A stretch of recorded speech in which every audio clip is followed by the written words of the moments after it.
यानंतर एक ब्रेकिंग बातमी मुख्यमंत्री शिंदेंसंदर्भातली आमदार पात्रतेच्या निर्णयापूर्वी मुख्यमंत्री एकनाथ शिंदे यांनी आता मोठं विधान केलंय। मी अजून 8 महिने आहे त्यामुळे आपल्याला भरपूर फिरावं लागणार असल्याचं शिंदेंनी म्हटलेलं आहे। पालघर जिल्ह्यामध्ये विरोधी पक्षातले पदाधिकारी आणि कार्यकर्त्यांनी शिंदे गटात प्रवेश केला त्यावेळी ते बोलत होते। दरम्यान कार्यकर्त्यांना काय सांगावं हा त्यांचा प्रश्न आहे अशी प्रतिक्रिया अजित पवार यांनी दिली आहे।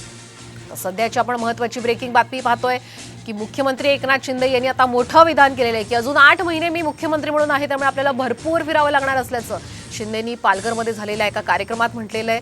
पालघरमध्ये विरोधी पक्षातले पदाधिकारी आणि कार्यकर्ते यांनी शिंदे गटात प्रवेश केला। या कार्यक्रमात ते बोलत होते।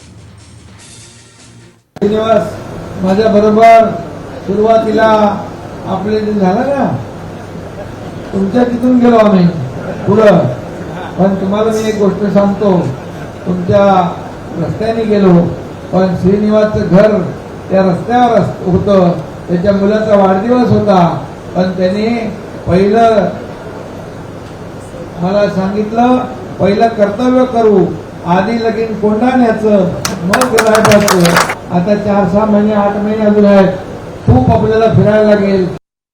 बाबा त्यांनी कार्यकर्त्यांना काय सांगावं हा त्यांचा अधिकार आहे ना, तुम्हाला त्याच्यात काय वाईट वाटतंय?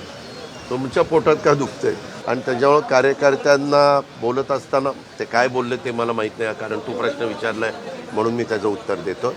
परंतु त्यांनी सांगितलं असेल कधी कधी माणूस बोलून जातो, त्याच्यात काही वाईट वाटायचं कारण नाही।